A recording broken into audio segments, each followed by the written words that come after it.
Sanitasi dinilai menjadi faktor pendukung utama dalam MBG. Dan untuk hal tersebut, pemerintah Provinsi Sumatera Selatan akan mengevaluasi dan memperbaiki sanitasi SPPG yang ada. Lantaran sanitasi SPPG yang ada masih membutuhkan peningkatan.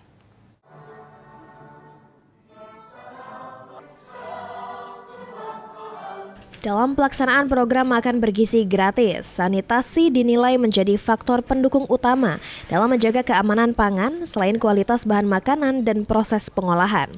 Kepala Bapeda Sumsel Regina Ariyanti mengatakan, kondisi lingkungan tempat tinggal, akses air bersih hingga sanitasi yang layak menjadi faktor penting dalam menjaga kualitas gizi. Untuk itu pembangunan dan perbaikan sanitasi akan dilakukan Pemprov Sumsel guna mendorong kualitas MBG di wilayah Sumsel. Kan faktor lain itu berperan seperti air bersih, kemudian sanitasinya. Jadi ya ini harus komprehensif. Nah, untuk sanitasi ini memang masih sanitasi yang layak, itu artinya harus ada perpipaannya, harus ada tempat penampungnya, kemudian disedot, begitu juga air bersihnya seperti itu. Nah, kita kan masih banyak juga yang bergantung pada sanitasi alami, misalnya ke sungai. Nah, ini yang perlu di-improve lagi, bagaimana diedukasi ya. Sementara itu, tenaga ahli Bappenas dan BGN Riza Dharma Putra mengatakan, pemerintah pusat dan pemerintah daerah melakukan kondisi sanitasi di berbagai wilayah Sumsel.